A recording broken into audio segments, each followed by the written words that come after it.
Imagine waking up to find 94 cabins built on your ranch by an HOA that didn't even check who owns the land. Here's the kicker. I'm the attorney who wrote the easement laws they're trying to exploit. This is the story of how I turned their overreach into their downfall. If you love jaw-dropping HOA drama, hit that like button, subscribe, and ring the bell for more wild property disputes. Let's dive into this ranch showdown. The sun rose over the sprawling 400-acre ranch in central Montana, casting golden rays across rolling hills dotted with cattle and wildflowers. For decades, the land had been in my family, passed down through generations of hardworking ranchers who valued solitude and stewardship. I, Daniel Harper, was no exception, though my path had taken me to law school, where I'd carved out a niche drafting easement laws, those tricky legal agreements that govern shared land use. My expertise made me a quiet legend in property law circles, but I kept a low profile tending to my ranch when I wasn't in court. That morning, as I sipped coffee on the porch, I noticed something peculiar. A glint of metal far beyond the creek that marked my property's eastern boundary. Curiosity piqued, I grabbed my binoculars and spotted construction equipment, bulldozers, cranes, and stacks of lumber, where none should have been. My land, untouched by outsiders for generations, was being invaded. Driving my truck across the rugged terrain, I reached the site and saw the unthinkable. Rows of half-built cabins, their skeletal frames stretching across my pasture like an unwelcome city sprouting overnight. 94 cabins, to be exact, according to a sign proudly proclaiming, Silver Creek Estates, a Gilded Meadows HOA development. My blood ran cold. I'd never sold an inch of my land, nor had I signed any development agreements. The audacity was staggering. An HOA had waltzed onto my property, assuming they could claim it without so much as a phone call. I parked and approached a worker in a hard hat, who shrugged and pointed me to a trailer marked HOA office.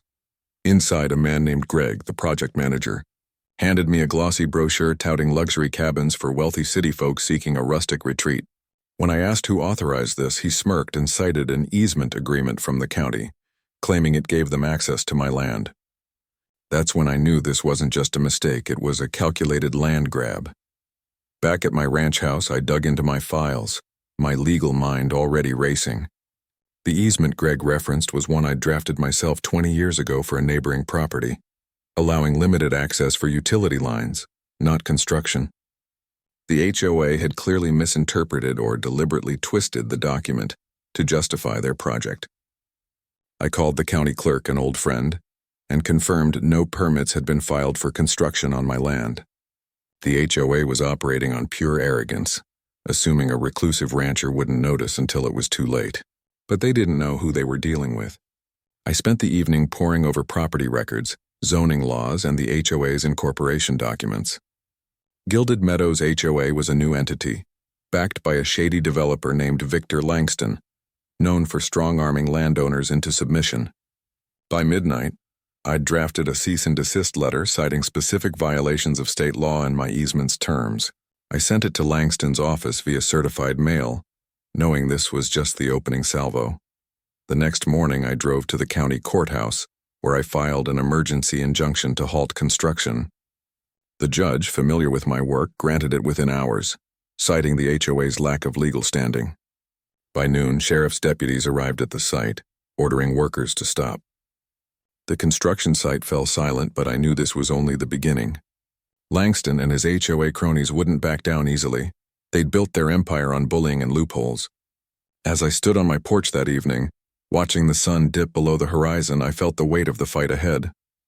This wasn't just about my ranch. It was about protecting what was mine from those who thought they could take it. The HOA had picked the wrong rancher, and I was ready to make them regret it. The battle lines were drawn, and the HOA's response was swift and predictable.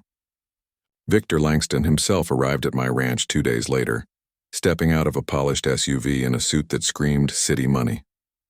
He didn't knock or call ahead, just strode onto my porch like he owned it, waving a stack of papers he claimed proved his right to develop.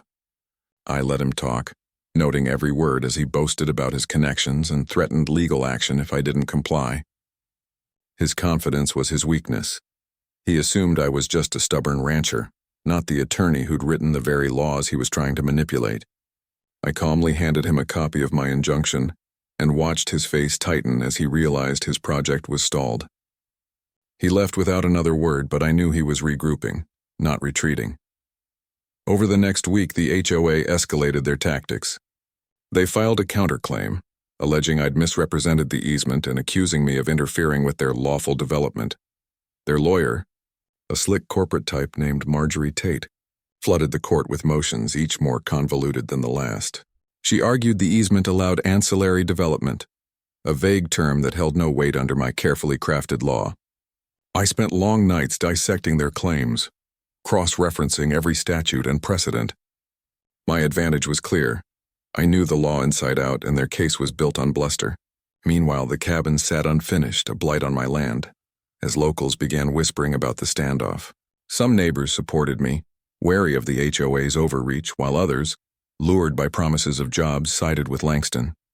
I decided to take the fight public. Using my legal contacts, I tipped off a local reporter who ran a story about the HOA's illegal construction. The article spread online, catching the attention of property rights advocates and HOA horror story enthusiasts. Social media buzzed with outrage, amplifying the pressure on Gilded Meadows. Langston retaliated by sending surveyors to my property, claiming they needed to verify boundaries. I met them at the gate with my shotgun, not to threaten, but to make a point. They left quickly. By now, I'd uncovered more dirt on Langston. His company had a history of similar schemes, exploiting vague easements to seize land.